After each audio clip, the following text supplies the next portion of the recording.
This is Football 401k. Broadcasting on DallasCowboys.com and the official Dallas Cowboys app. Now your hosts, Bo Repka and RJ Choppy. Welcome to the Week 1 edition in the NFL of the Football 401k. This will be Week 2 for college. We have got a great show in store, getting ready for Cowboys Tampa. We're going to be getting ready for Week 1 of the NFL season, and of course, the second week of college football, which is going to have a couple of top 10 matchups or top 12 matchups, as it may be. I'm RJ Choppy from 105 through the Fan. Of course, that is Bo Repka, and we have an absolute great set of games to pick on for this week. And, of course, we're going to have Bo, the Pizza Money Parlay, later on, which we do love.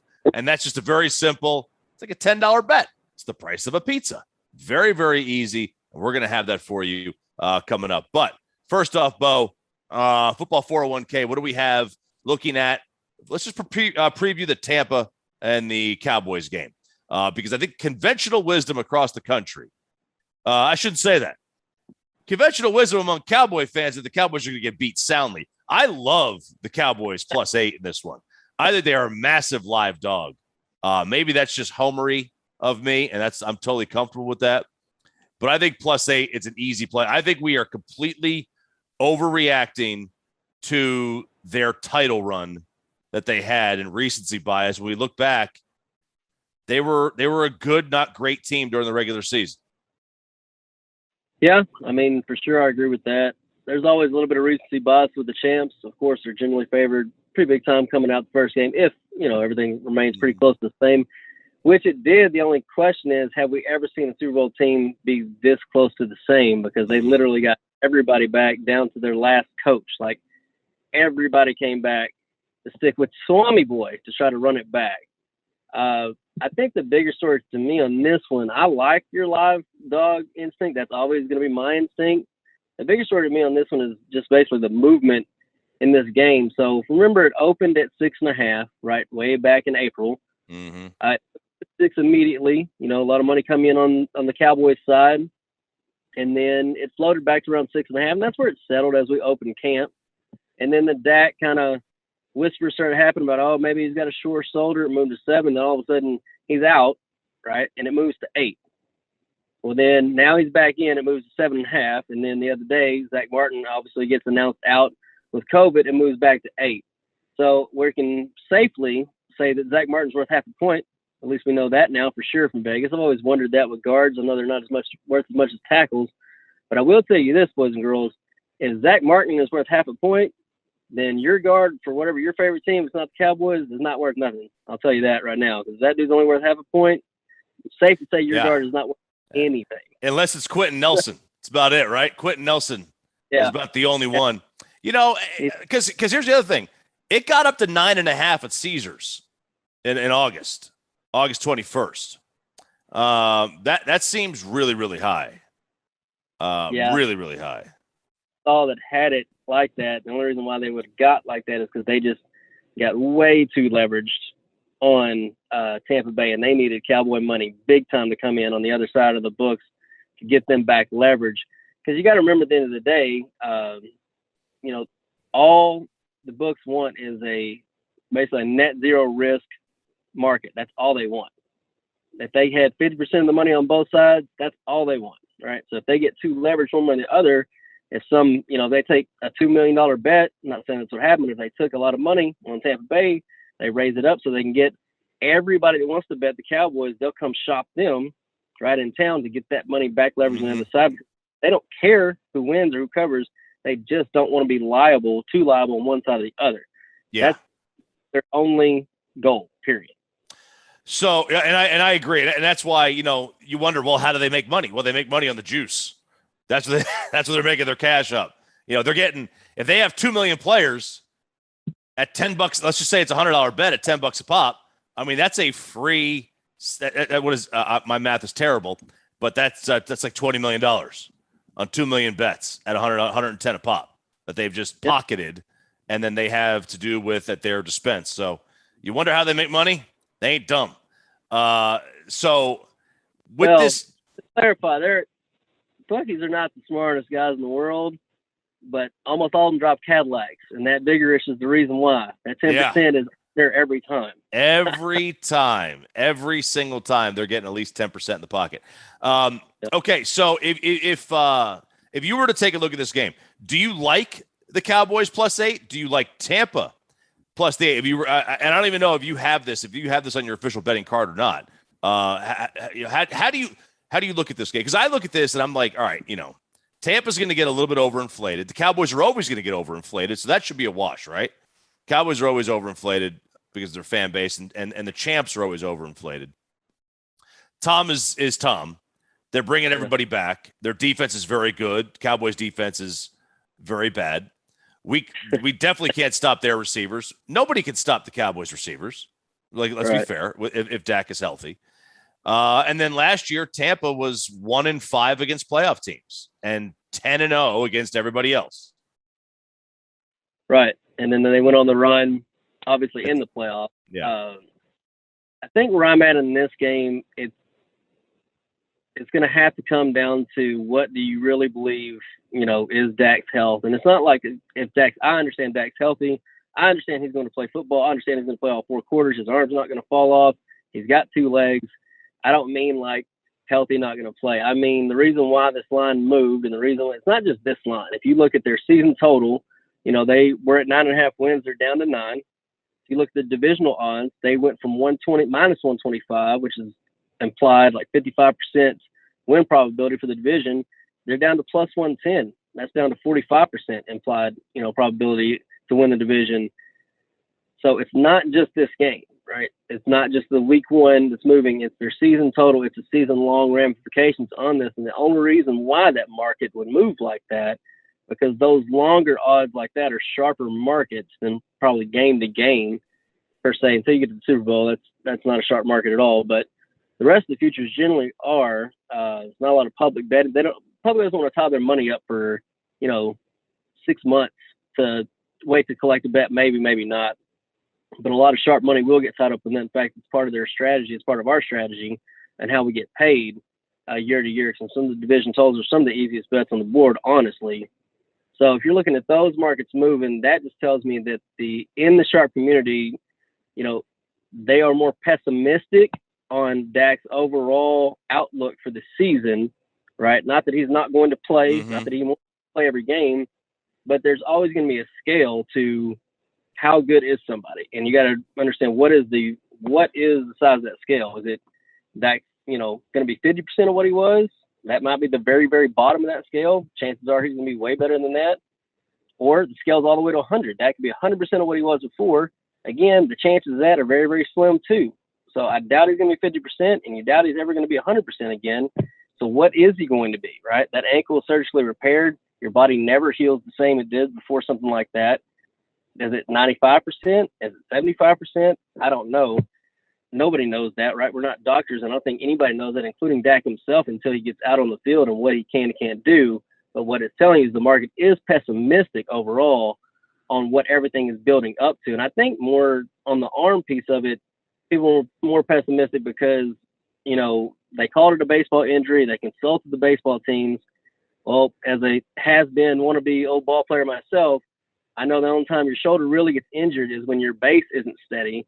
Either, you've been neglecting your legs, your mechanics get off, or you have a lower body injury, something like that, and that puts more of a strain because your body's going to do naturally, Choppy, if you're going to throw that 15-yard out, you throw it once and you're a little short, like, oh, I'll do it again, and your body will you'll make the throw. I mean, he's an NFL athlete. He can make that throw, and he will make the throw, but now he's going to put more strain on, other muscles. He's not used to straining to do that because maybe his bottom and his core is not helping him out.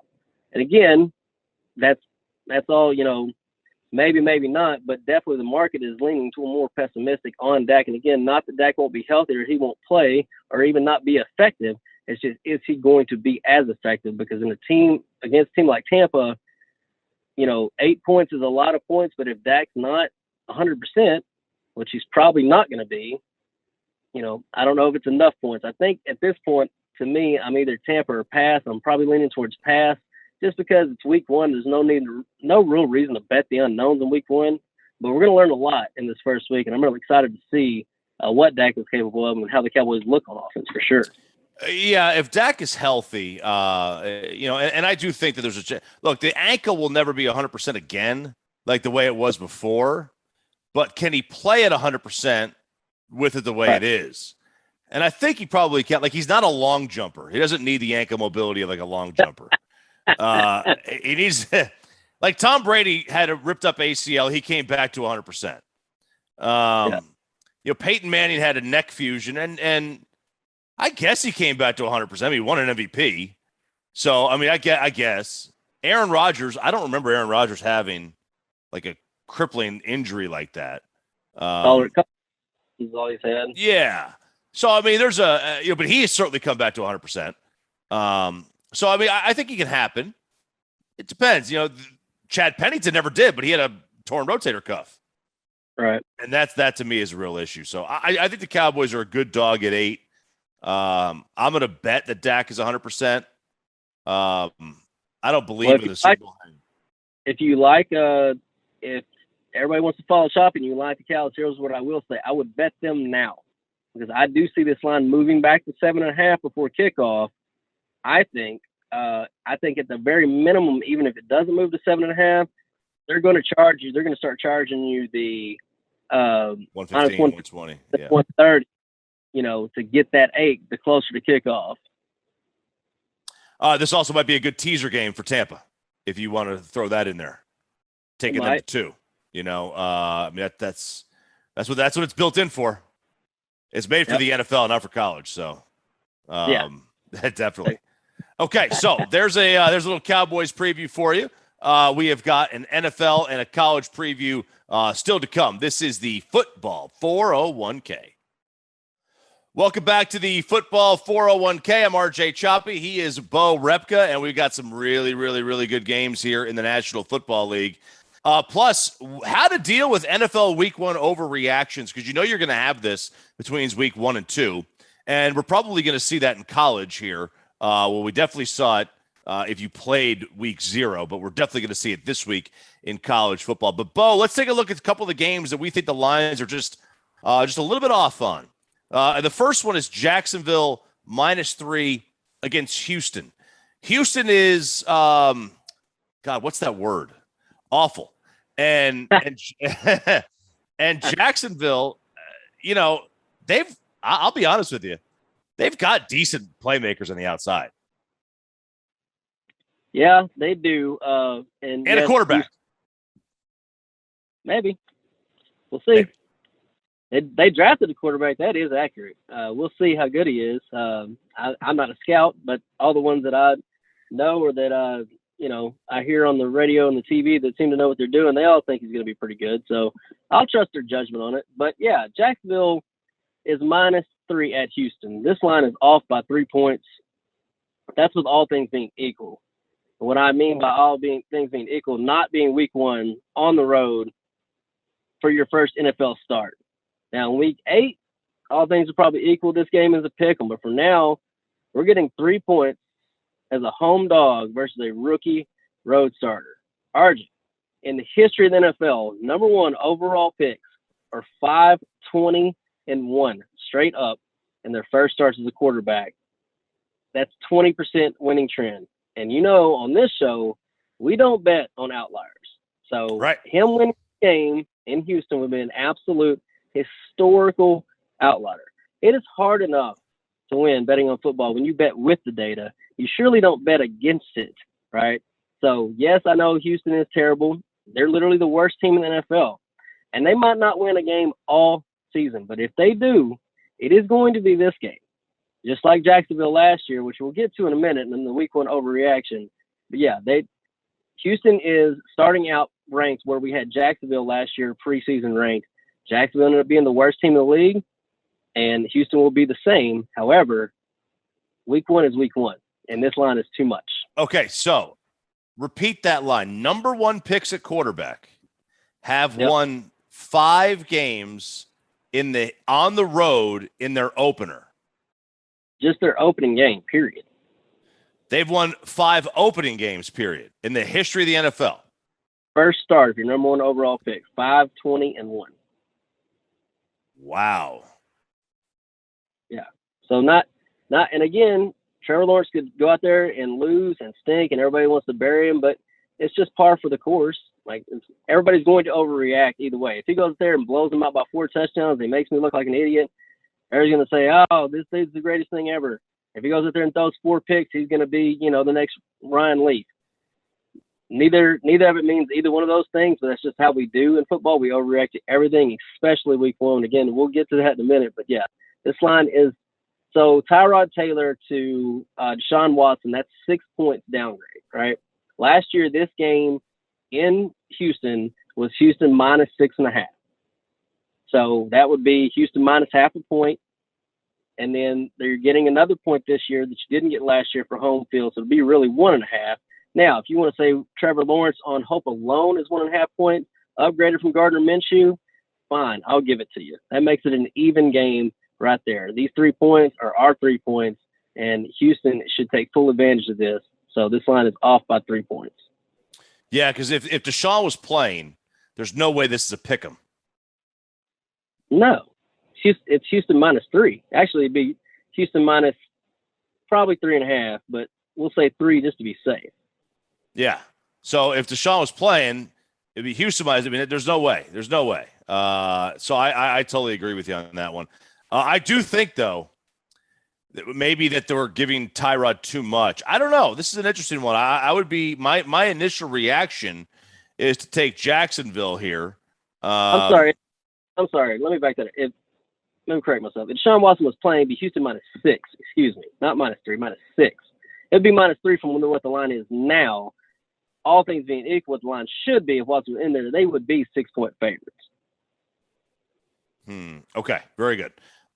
Kansas City minus 6 against Cleveland.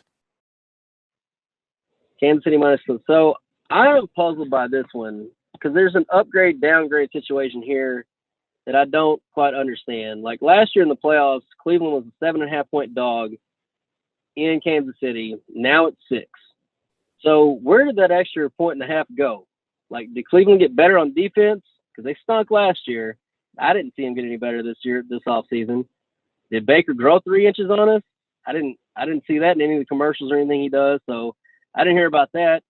Now I do understand the Kansas City offensive line situation. If you're going to tell me that they dropped 1.5 for that, I guess I won't argue with you too much, but I think that's extreme considering the replacement level that these guys that they've got. I mean, they brought guys back from COVID. They, invested money in guys, and and again, I'm not a scout. I'm not a talent guy.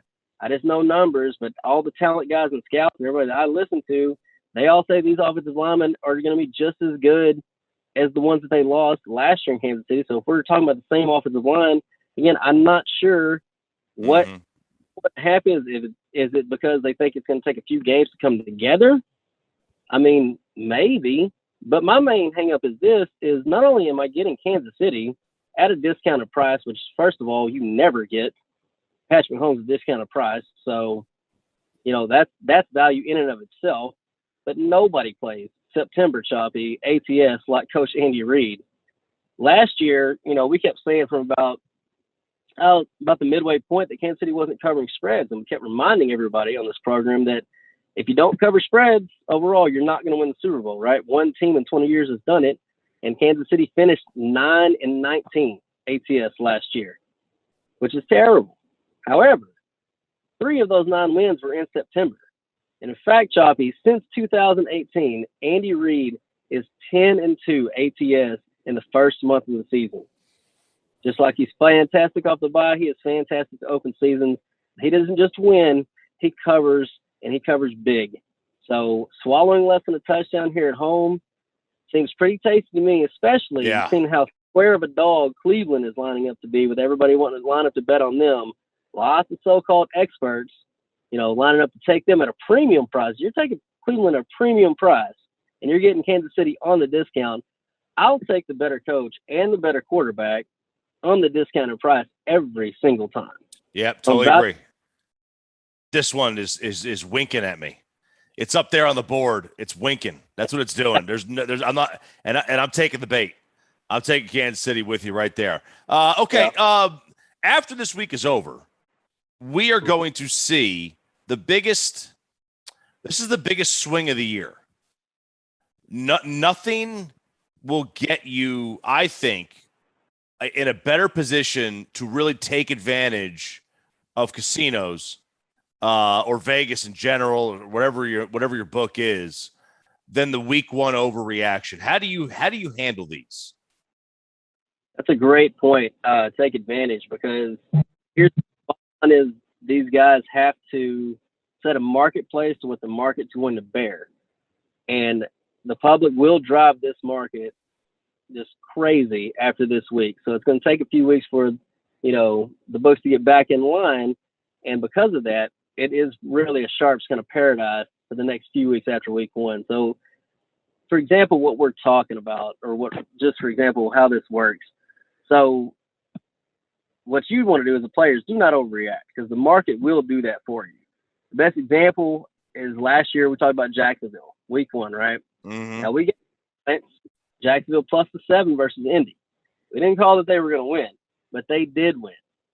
And because of that, well, Indy, because the public knew how terrible Jacksonville was supposed to be, Indy loses to them. Indy gets downgraded so badly by the public and the marketplace that the books have to set the line so low at such a discounted price. Indy covered the next 3 straight games by a combined 34.5 points, above ATS expectations, not just total points, above the spread plus 34.5 points.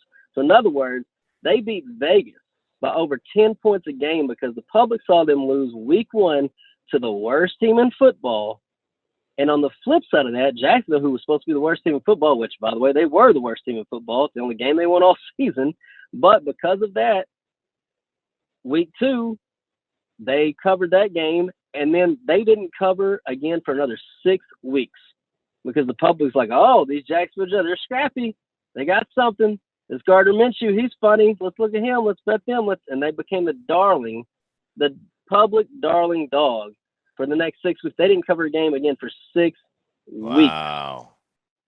Decent on that side of it. But again, if you know where to get in after this week one, really bad teams are going to play really good football games, really good football teams. Indy was a really good football team last year.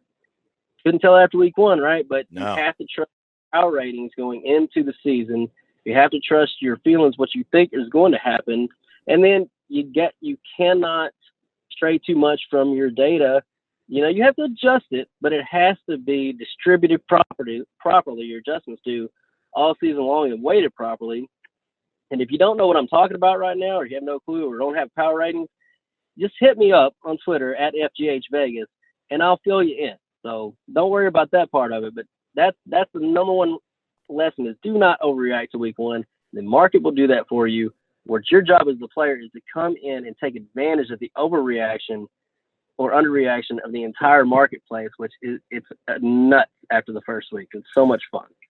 It is a ton of fun. I think you can really take advantage of things between week one and week two. To me, it's so my 2 favorite betting weekends of the entire year: Sweet 16, because you have an idea of how the teams are playing in the NCAA tournament, and then week 2 of the NFL season. Those are my 2 favorite weeks of the year to bet on. And then the NFL playoffs, I think I have a really good idea when those come around too. So we will get into college football. We got our pizza money parlay as we do every week, and our best bets in college football. I'm RJ Choppy. He is Bo Repka at FGH Vegas on Twitter. This is the Football 401k.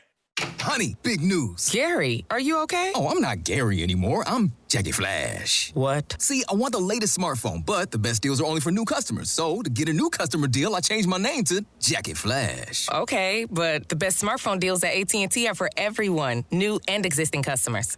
That's huge. Then guess who's getting a deal? Is it Jackie Flash? Jackie Flash. It's not complicated. At AT&T, our best smartphone deals are for everyone. Restrictions apply. Visit att.com for details. New Dr. Pepper Zero Sugar. You deserve it. I do deserve that. You deserve decadent flavor without sugar and a day at the beach without sand getting everywhere.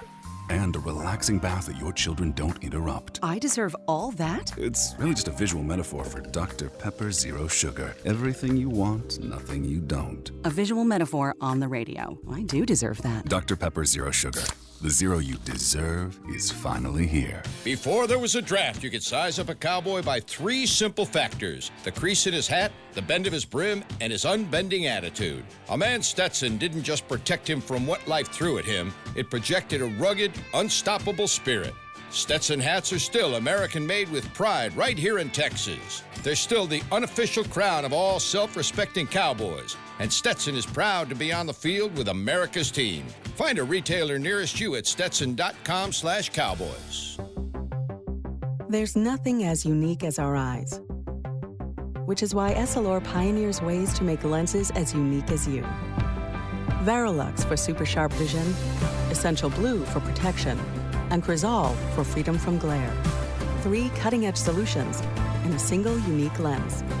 So whatever your needs, insist on Essilor. Visit your local Essilor experts and find the perfect lens for you. See more, do more, Essilor. Back to Football 401k. Welcome back to the Football 401k. I'm RJ Choppy at RJ Choppy on Twitter. That is Bo Repka at FGH Vegas on Twitter, on that little bird. Tweet, little birdie, tweet. Time now for a little college football. We've already had week 0. We've already had week 1. Week 0 is really awful. Hey, first off, what stood out to you last week in week 1 of college football? Man, just the lack of dominance by Oklahoma, I thought was pretty telling as a 30-point favorite, and then you shifted to your home stadium, right? The other team was in total disarray, and yet they come in and really hang with you and give a football game. And Spencer Rattler, he was the odds-on favorite, which always, makes my ears perk up for the Heisman. I mean, he's not going to be the odds-on favorite playing like that, I can promise you. So that was pretty telling. And then, you and I were texting back and forth on Clemson, difference between Lawrence to, the kid they're starting now. Uiagalelei. Yeah, see, that's why you're professional.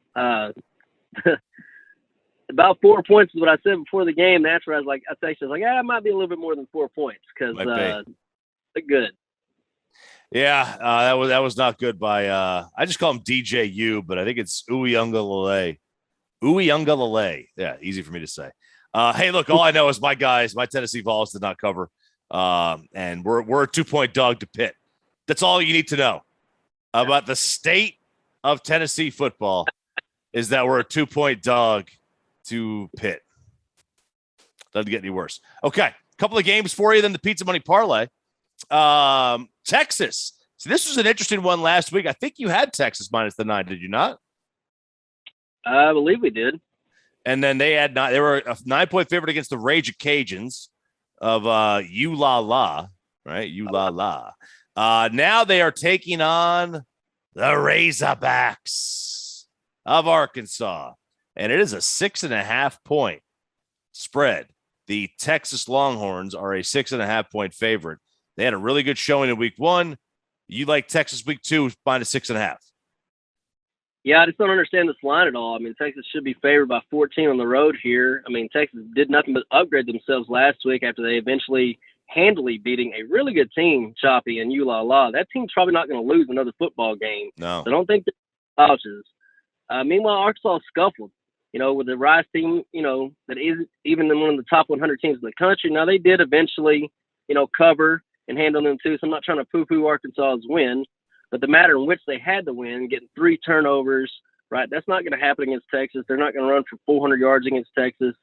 And we don't use transitive properties to handicap games. You shouldn't do that if you actually want to win. But this is one of those styles, make fight type comparison, right? And Arkansas needs to be able to run the ball to be successful. And Texas, even though they weren't great last year defensively, they did finish 27th against the run. And they started off strong again last Saturday, holding ULA to just 2.6 yards per carry. So I also like the play that I saw at Texas quarterback. He did have some freshman moments, right, that he needs to iron out. But going into an SEC environment for a second game is going to be a tough challenge. I think that's why we're getting the discount price. But overall, I just think I see Arkansas having too hard of a time scoring the football through the air. They're not going to be able to run if they get behind. So they're going to have to try to score through the air. That's not their thing. So I'm going to say hook them on Saturday. All right. The Texas Longhorns -6.5 against Arkansas. How about Georgia Southern? They are a 7-point dog to Florida Atlantic. This is not Lane Kiffin's Florida Atlantic Owls or whatever. This is not that. This is Georgia Southern just getting 7 points. Do you like Georgia Southern? Do you like FAU to cover this one? Love Georgia Southern here. They're getting undervalued because of a lackluster week 1 performance. Again, that overreaction thing against Gardner-Webb.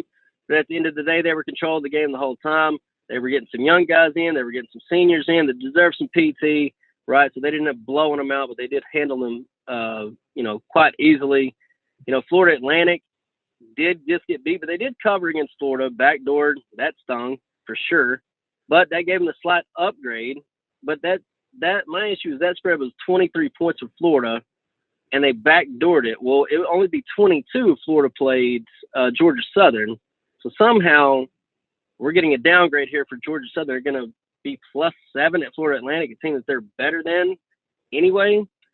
I don't understand this line. Again, I love Georgia Southern here. Georgia Southern, a couple fun facts about them. They own the state of Florida. In fact, the last time they went to the state of Florida was 2014. They beat Florida in Florida. They haven't lost a game in the state of Florida since like 2003. So Georgia Southern going to Florida, play any school. They don't care. They also own Conference USA.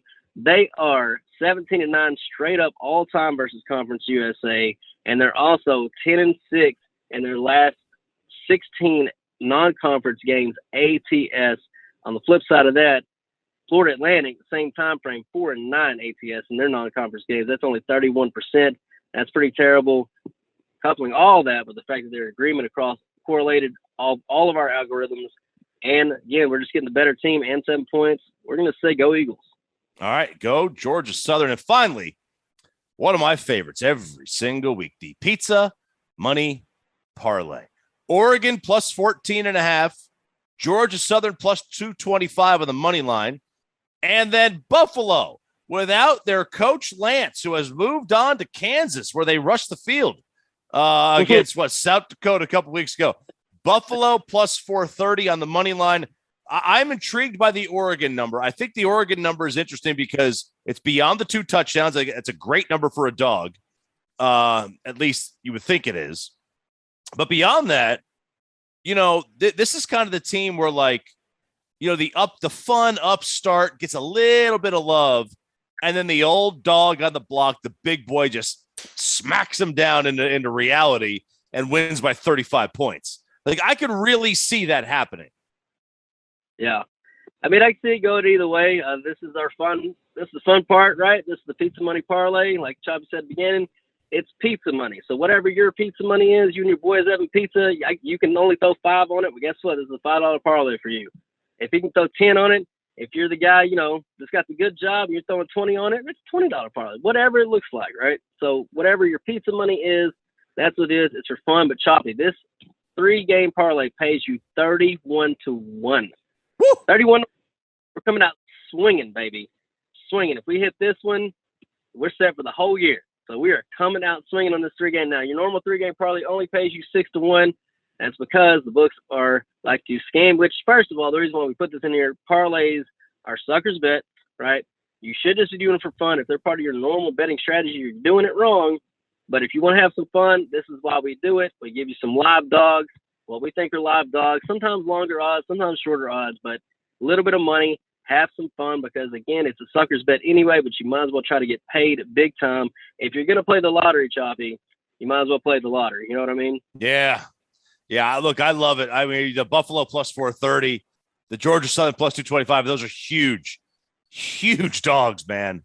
I mean, we're not, you would never, do you even, let's just go, I know this is college, so you'll see this at college. Do you ever see a +430 in the NFL? Not unless it's live betting. Right. You would see +3 something, maybe. That'd be Jacksonville against Kansas City, +350. Yeah, check back on Houston around week 10. When they go to Cleveland, they might be about +300. Yeah, because I think I saw the look headline on that. They were like 16-point dogs. Yeah. Yeesh. Okay, there we go. Texas -6, Georgia Southern +7. Those are regular straight up bets. Single game bets. And your pizza money parlay, just $10. That's what we're doing. That's what I'm doing. $10. Oregon +14.5. Georgia Southern money line +225. Buffalo money line +430.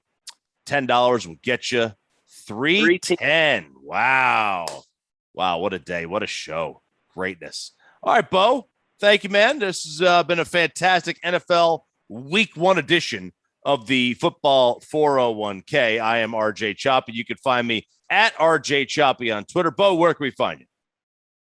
At FGH Vegas on Twitter. You can also find us at thefootballgloryhole.com and our podcast, the FGH Podcast, anywhere. And I mean anywhere you find podcasts.